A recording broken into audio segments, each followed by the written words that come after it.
means. This hypocrisy is not part of democracy. I don't think the politician of the Western world, I don't think they do that. I don't think so. I don't think Joe Biden, I don't think he went to people selling selling clothes in boutiques to wear a shirt from their shop because he wanted to get to the power. I don't think so. But here in Nigeria, because our politicians, they know us, that most of them, we don't have brain. Sorry to say that.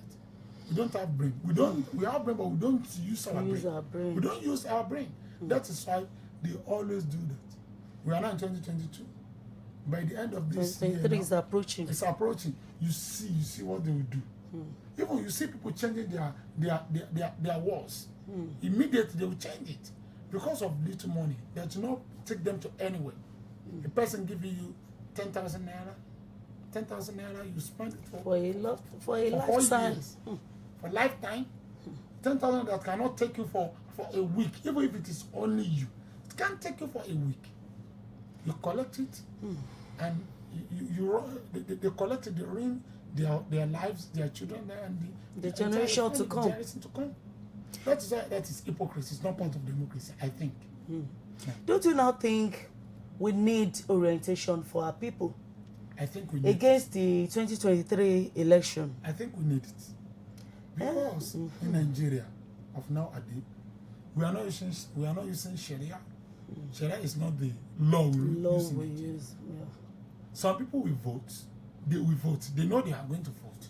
Some people know that they will not vote. The people that want to vote, that they said, I must vote, we need to sensitize them. We need to give them orientation. That if we must vote, we must know a person you vote for.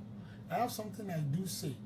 I say it in my mosque, in my community, with my students. I say in Nigeria that we are not practicing Sharia. Nigeria is not an Islamic country. Nigeria is how do we call it? You see, Nigeria is meant for every religion. Anybody can come. Yeah. One can even say, this pen is my Lord. Nobody will accuse you. Yes, no. That's freedom of religion. Freedom of religion. That's Nigeria of ours. The politicians that are going there, I do say, some people may say you are wrong of what, and they may say I'm wrong for what I'm saying. I say, the politicians that are going, they are not going there to create religious something. They are going to rule the town. They want to govern the state. I mean, the country or the state, our environment. Though they are going there to create something for the Muslims or for the Christians. Yes. That's what one would need to think. That whom am I going to vote for? Why am I need to vote for such person? Why? It's a question. What has been his antecedents? Yes. What is Why? Is it the person that is in power before, that I've seen all what he has done, that I need to re-vote him? Or a newcomer that I didn't know anything about him? How am I going to put it? But you know, in Nigeria of ours, one of the aspects that make democracy questionable Islamically, is we have the equal right in voting. It's questionable. Why? Because you are an elite, you are a learned person, you know what is good and what is bad, and they say your vote, and the vote of one guy that's a thug, a tout, that doesn't even know what he's doing, you give them the same right. That is why some set of people say that they are not voting. That is why they say they are not voting. And those people, I think there were many around us. The mamas in the market, that they don't know anything. The youth 18 years and above, that they are thugs. They don't even know. They need money that they use to smoke. They have the same vote. They need to be orientated. They need to be sensitized before they go, even if they will. But if they say they are not, there's nothing to tell them. But if they are going, we must tell them what they should do. They should think well, because it is what they vote that is going to be counted. If we are 2 million in Oyo State, for example, and 500,000 went out to vote, they will count for 500,000. Yes, of course. That is it. If it's 200,000, they will count for 200,000. But they need to look, to think deep before they will go. Otherwise, they may embark on another 4-year punishment. 4-year suffering. May Allah be with us. Amen. So in a bid to elect new leaders, what are the recommendations of Islam in selecting or electing new leaders? Thank you. It's a good question. Islamically, we have 2 criteria for choosing any leader. Just 2, not even 3. The first criterion is al-amana. Al-amana is trustworthiness. Yes. That is number 1. A person that will be voted for must be trustworthy. Al-amana. That is number 1. A person that we keep our things in his possession appropriately. We keep what they call national cake or state cake. I don't know. They will keep it. We will not misuse it. We will not divert national property. I mean, national property or public property to its own purse. That is aman. That is number 1. Al-aman. In choosing any leader, any person that has amana is okay. The other one is al-quwwa, capacity. One may be trustworthy, but not capable.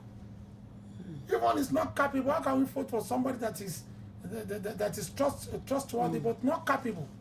If he sees a thief, he doesn't know what to do for thief. If he sees people disturbing the peace of environment, he doesn't know how to curb them.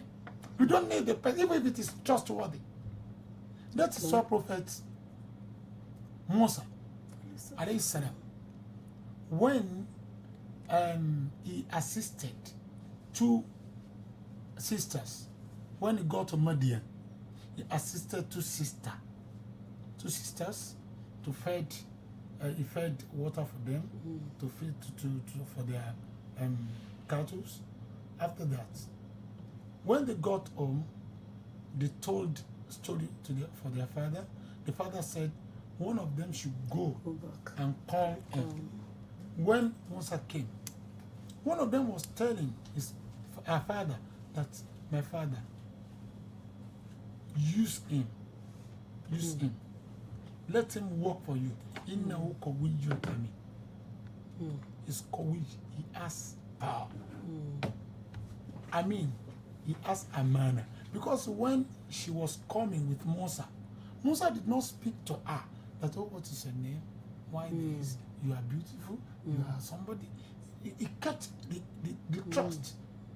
You get my point, sir? That is why al-quwwatu wal-amana. Yusuf alayhi salam, when he was in Egypt, he said, Ija'alni ala khaza'in al-ard. Put me to the treasury of the land. Inni qawiyyun inni makinun amin. Inni makinun. I have power. I'm capable. The willpower. I mean, I'm trustworthy. Those are 2 characters, 2 criteria that we'll see with anybody that is going to be our leader. Because he will know what is good and he will do it. Because he knows it's amana. The Messenger of Allah sallallahu alaihi wasallam, when one of Sahaba, one of the companions, went to him, Abu Dharri al-Ghifari, he went to him that the Messenger of Allah, use me. Let me represent you somewhere. He said, Ya Abu Dharr, about that. Innahu amana. It's a trust. Wa innaka da'if. And you are weak. Innahu la aman. It's a trust. Wa innaka da'if. And you are weak. How can I put a weak? You have iman, you have faith. You have faith, but you don't have power. But you are very weak. Yeah, you are weak. How can we make a weak a leader? A weak, he cannot do anything. If he has the iman of the whole world. The messenger of Allah was a powerful person and is a trustworthy and Amin. He was able to rule the world. The Sahaba, Abu Bakr, Umar, Uthman, Ali, people came after them. They were powerful. And they were trustworthy. But we, I don't know, we like putting our trust on somebody that has ordinary faith. Because you have faith. You know he's a far, he's pastor. You know he attends this church, he attends this mosque. We don't check the capacity. We don't check the capacity. That's where our failure lies. That's why we fail. That is it. Two things: al-amana, al-quwwa, trustworthiness, and the capacity. Yes. Thank you, sir. Development is very key to humanity. Yes. So, what are the prerequisites of bringing real development to the people through our politicians? Well, if you want to talk about prerequisites for bringing real developments to our society, I may not give actual answer for that, because we know community cannot rule itself. We are the community. Yes. The people of community are the community. Yeah. If we say one community is okay, is good, we talk about the people there, people living there. If a community is bad, it's the people in that community that are bad. That is why the prerequisite that will bring the real development to our community is we, the people of the community. How are we today? How were we yesterday? Yesterday, okay, last 20 years, maybe we were in secondary school, we knew each other. Last 15 years, we were in university, we knew each other. It's not the person that came today that I don't know anything about that I will rely on to bring development to my community.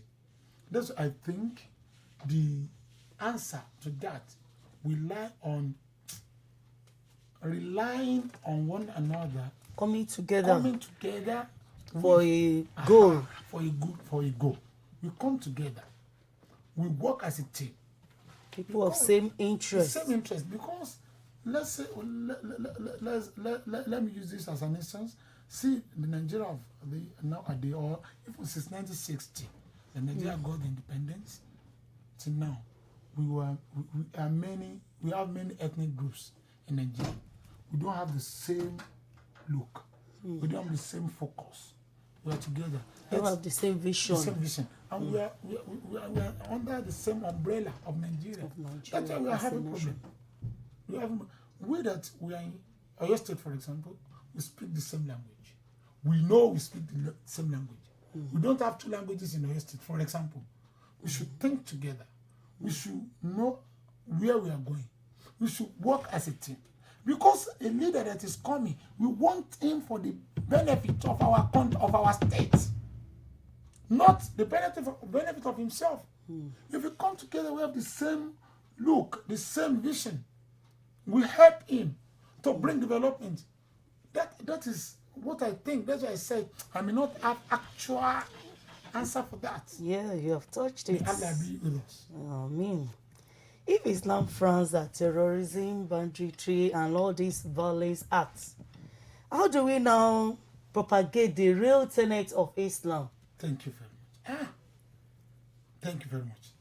You know, when we talk about terrorism, terrorism is anti-Islamic. Terrorism is not Islamic at all, because the Messenger of Allah sallallahu alaihi wasallam talked against it. How did he talk against it? The messenger of Allah said, a time will come that we will see some set of people, they will against their rulers. The messenger even spoke hard on them, that I may not be able to say this on air. Oh, yeah. Ali ibn Abi Talib, he was fourth Khalifa after Messenger of Allah. He fought the terrorists. He fought them until he even killed them because of evil of what they did then. Terrorism brings any place where it is, it brings the community down. It takes them backward. It does not support any good thing. That is why one of the earlier scholars, Al-Imam Abu al-Aliya Maron ibn Rafi, one day was thinking and he spoke out. He said, I read Quran for 10 years after the death of Messenger of Allah, and I saw that Allah has favored me with two favors. One, he made me Muslim. The other one, he didn't make me among the rebels. And the rebels are the terrorists. They disturb the peace of the community. People will be in panic every time. They bring insecurity to the environment. That is why the ulama, the imams, the teachers, the preachers, they need to speak, to preach against it, and they need to let people know the evil of terrorism here and the hereafter. And even in the barzakh, they need to let people know that terrorism, let me give an instance. Some people speak against government. They are ulama, they are scholars, afars, imams. They speak against scholars, against government. They say, this government. Anytime I hear that, this is a rebel. Even if he understands all the knowledge of the Islam, he's a rebel. He's a rebel. He wants to strike people against the government. We need to let the people know they are evil. Yes.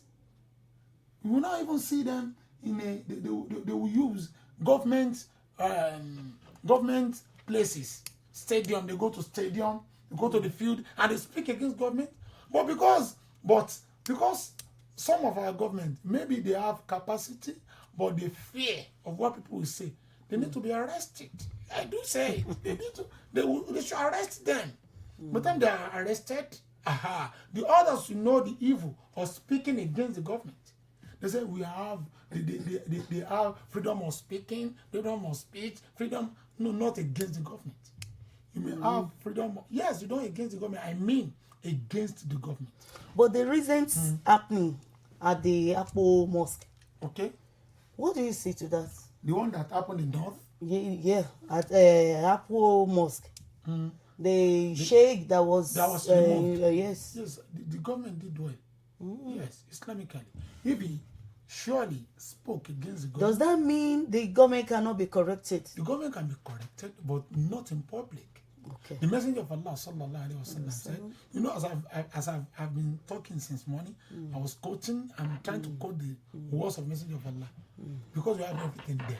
The Messenger of Allah said, Afdalu jihadin, the best way of jihad, kalima to haqqin, true speech, good word, and the sultan in ja'ir.